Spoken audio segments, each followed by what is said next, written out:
Hello everyone, thanks for joining me in this video. Breaking news. It's been reported that James Omotosho resigns from Nnamdi Kanu's case. According to the alleged report that the justice presiding over Nnamdi Kanu case finally resigns, citing his reasons. It is quite interesting. Before this time, when Justice James Omotosho took over the fight case of Nnamdi Kanu, there are several reactions and outcry reminding Justice James Omotosho that the international community are watching James Omotosho how he will handle the case of Nnamdi Kanu. Of course, Nnamdi Kanu family also raised such concerns that James Omotosho, the presiding judge, now reassigned Nnamdi Kanu case after several judges pulled out, withdrew. They said, we can't try this, we can't take up this case because there is no substantial evidence to nail Nnamdi Kanu. How could we be building something on nothing? There's no basis for which Nnamdi Kanu should be jailed or convicted of any known crime. The reason why the six-judge panel, one of the most profound and learned fellows who sat over Nnamdi Kanu case, reviewed the case, came up with an overwhelming verdict that Nnamdi Kanu has no case to answer, that the Nigerian government could not in any way, by any means possible, prove their case beyond reasonable doubt that Nnamdi Kanu is guilty. Hence, they discharged and acquitted him and given a position that no other court within the Nigerian legal framework has the right to try Nnamdi Kanu, to continue his trial, that no court within the Nigerian system, legal system or jurisdiction has the jurisdictional competence to try him. Of course, on the basis of the extraordinary jurisdiction, which is a gross and multiple violations to Nnamdi Kanu fundamental right. Now, if this, of course, is coming at this particular time that Nnamdi Kanu was asked by the same Justice James Omotosho to put up his defense after refusing to uphold the no-case submission that was filed by the attorneys or the lead counsels to Nnamdi Kanu. It is quite interesting in what appears to be a dramatic turn of events why one of the lead counsel, special lead counsel to Nnamdi Kanu, Aloy Ejimako, is being held by the IG of police in Kuje prison for participating in a peaceful protest demanding for as free Nnamdi Kanu. They thought that possibly they have ambushed the Nnamdi Kanu case and possibly he might be frustrated. Eventually, he sprang up surprises, a very shocking one, even to Justice James Omotosho, by writing and notifying the court that he is going to take up his own defense. Having, of course, asked the court or the legal counsel to step aside, that he is the one to face the court, to face Justice James Omotosho. Who knows what could have led to this decision, led to have been, of course, taken by James Omotosho, resigning the case or stepping down from the case to Nnamdi Kanu as being reported. Well, tomorrow will give us more indent or confirmation from this position. It is not yet confirmed officially, but then we will get to know. Before then, let's see the details of this purported report of his resignation. Shocking breaking news. Justice James Omotosho resigns from Nnamdi Kanu case. Says global judges warned him not to judge a man kidnapped in Kenya. Fears his reputation could be ruined forever. This case of rendition, extraordinary rendition, is a global violation of international laws and treaties. And no man under any law could be tried. Just as Mazin Nnamdi said, I cannot stand trial under a repealed dead law. He has a point. Yes, he has a point. A very notable point for that matter. Let's go through, of course, this write-up again. It says, shocking breaking news. Justice James Omotosho resigns from Mazin Nnamdi Kanu case. Says global judges want him not to try a man kidnapped from Kenya. Fears his reputation could be ruined forever. Recall, prior to this time, certain groups of international judges and lawyers, bodies of legal, of course, system are beginning to turn their focus on Nigeria, monitoring the processes and the way Mazin Nnamdi Kanu case is being handled, knowing fully well the position of the United Nations Working Group that have petitioned the Nigerian government and given an ultimatum for Nigeria to release Mazin Nnamdi Kanu within a window period of 180 days, which was flouted by the government of Nigeria. So they have details of the extraordinary edition of Mazin Nnamdi Kanu and subsequently several interventions by international bodies and systems monitoring the case. And they have said, no, we are going to take drastic decisions over this case. If any judge or lawyer is found culpable or abusing his powers to subvert the course of justice, definitely will be penalized. This is quite interesting development. And prior to this, Mazin Nnamdi Kanu family and other concerns individuals or entities have raised concern that warning James Omotosho that international communities are watching this case and eventually, whatever happens, the world is monitoring, the world is watching and following every detail of Mazin Nnamdi Kanu's extraordinary rendition.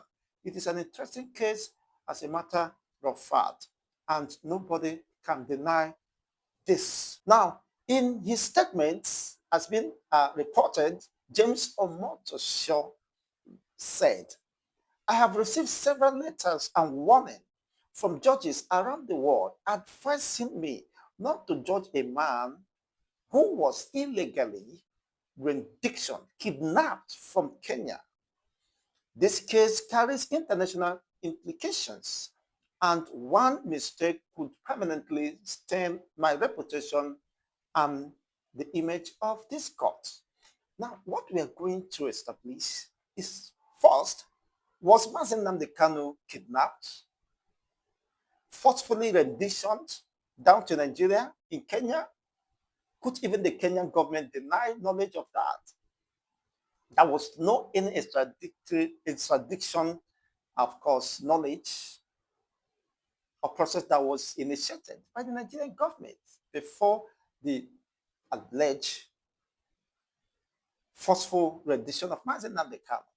So the fact that Mazin Nnamdi Kanu was kidnapped, due process was not observed in his extradition, clearly defines that it was a gross violation of international law and the fundamental rights of Mazin Nnamdi Kanu, which even the Kenyan courts have established by ruling in favor of Mazin Nnamdi Kanu and distancing themselves from the involvement on the concept of what is considered as international conspiracy to have violated the rights of an immigrant to safety and protection, who embarked on a journey within British passport to Kenya and was returned down to Nigeria.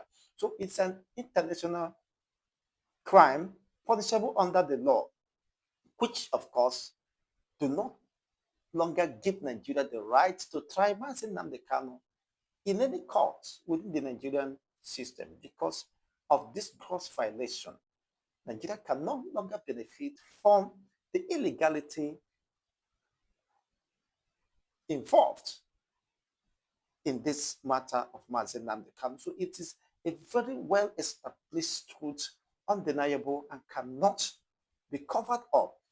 That is just the case. And what the Nigerian government is fighting hard is to circumvent, to dodge this particular extraordinary rendition. It has become a bone, of course, a hook on their neck. You can't move it out, you can't swallow it, you can't vomit it. They have been stopped. The extraordinary rendition of Nnamdi Kanu has gotten them stuck in their bone. And they're trying to see how they could dismiss that reality. It's a possibility, it's a reality they could no longer deny. And knowing fully well they have contravened international laws. So he continued indefinite incarceration suggests that the government of Nigeria has no case against Nnamdi Kanu. If otherwise, they would have given a verdict, they would have passed a verdict against him. So how do you surmount this hurdle of extraordinary rendition, which is an illegal act, which contravenes international laws and conventions? And eventually, the Kenyan authority, the Kenyan courts, also gave a verdict, a ruling in this matter, condemning the illegality indulged by the Nigerian government over Nnamdi Kanu abduction, extraordinary rendition, and torture, and eventually being flown down to Nigeria and yet subjected to a rigorous litigation. Not minding that even the government, or federal government of Nigeria, have lost its legal right to continue the trial on the basis of its extraordinary rendition. And yet, despite defiance to international recognized laws and violations of Nnamdi Kanu case, the government of Nigeria continued the trial, which eventually a verdict was given, contrary to the expectations of the Nigerian government, despite the pressures and the threats to these judges, a 6 panel judges of great reproach.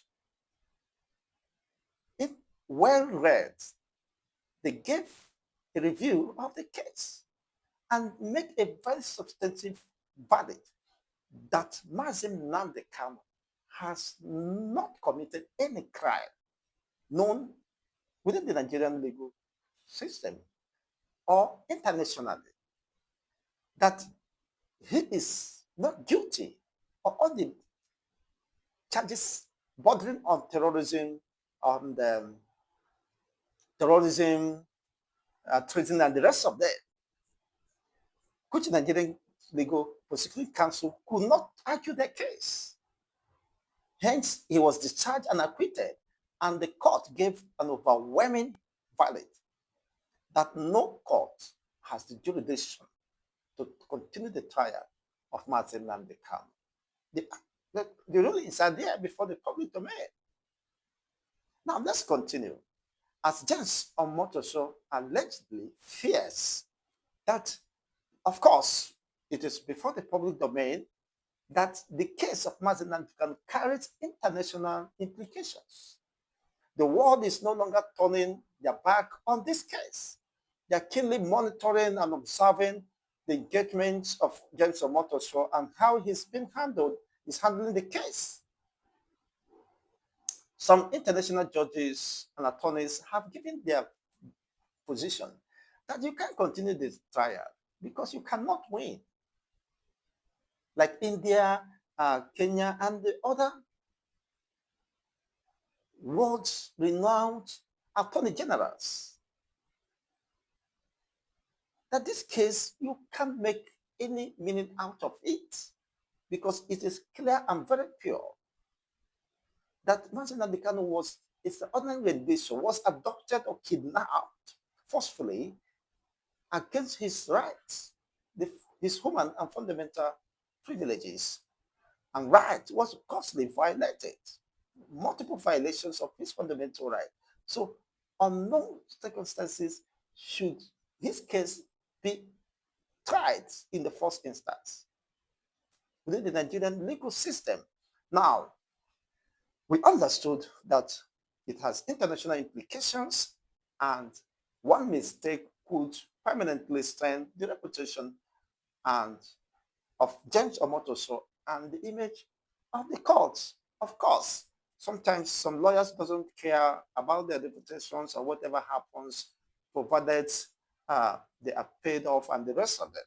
But in real sense, it must matter at this time because there's no way to circumvent, to dodge this particular hurdle of his extraordinary rendition. And the court that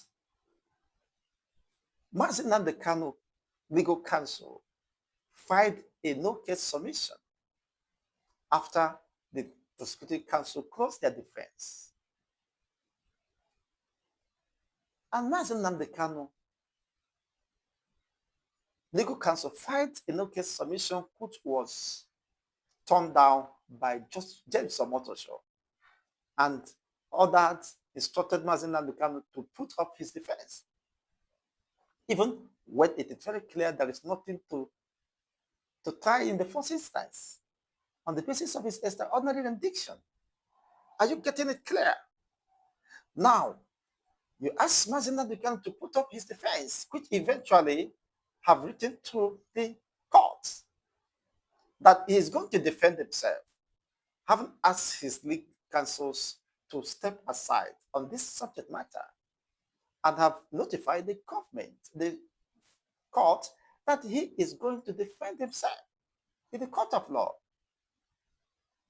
And having two categories of witnesses, which one he described as material witnesses, the next one he classified as vital and compellable witnesses, making up over 23 names. Some were Nigerian politicians, current serving governors, and ex-service chiefs, ex-attorney generals, ex-chief defense staff, chief of defense staff, and the rest of them, including international witnesses. He called from UK, from Kenya, and also from United States of America. These are quite interesting developments. It has changed the trajectory of this case. Mazin Nnamdi Kanu, it could be considered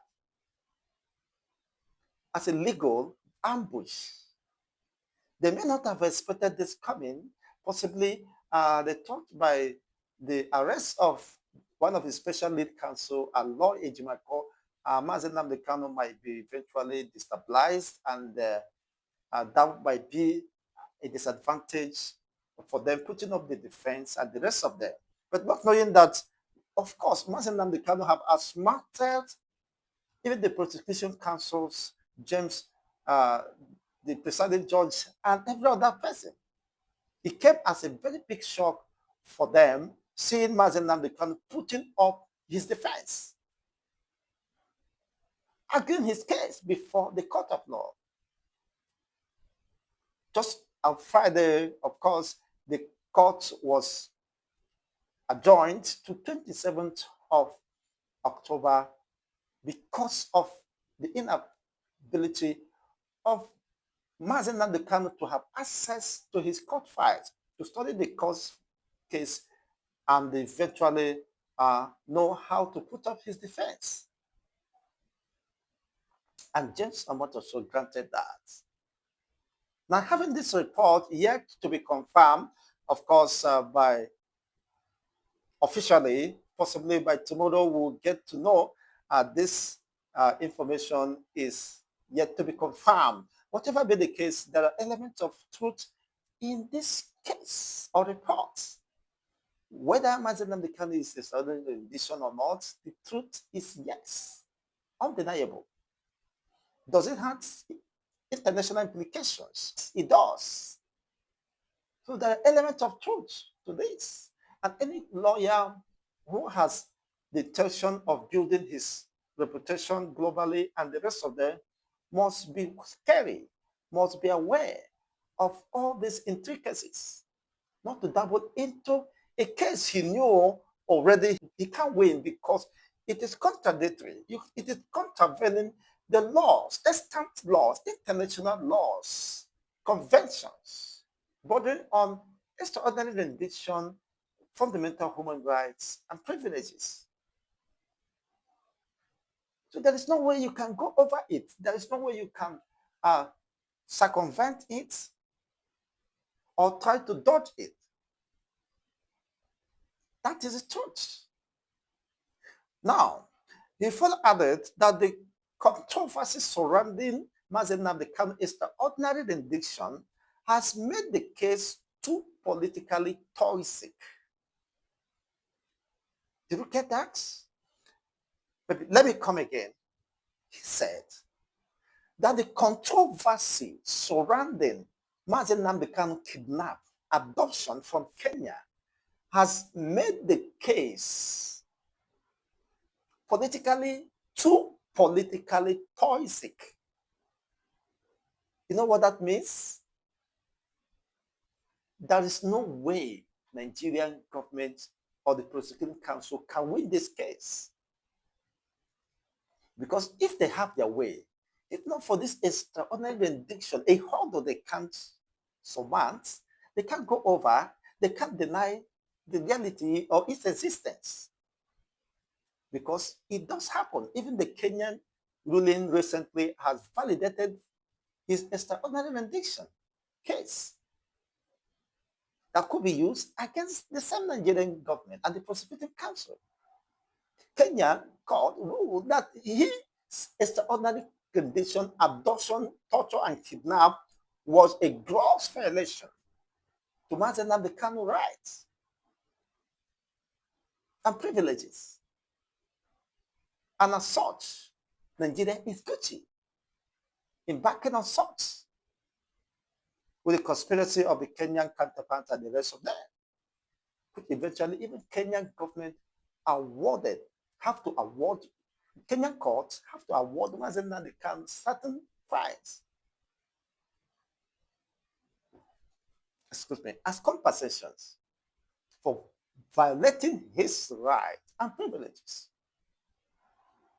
So there are overwhelming evidences that could no longer be denied. That is just the case. So it is too hot for anyone to handle. The reason why majority of the courts or the legal counsels or judges withdraw, they pull out, they can't continue the case. We can't handle this case because it has international implications. And no one can run away from that.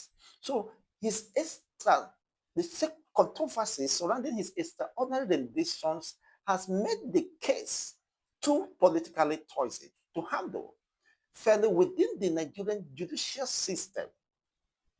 It's too politically toxic to handle fairly within the Nigerian legal system. The only solution, the only antidote to this is to discharge and acquit Mazen Nnamdi to uphold the court fact reviewed by 6 judges within the Nigerian justice system that discharge and acquit Mazen Nnamdi. There is no other way out of this.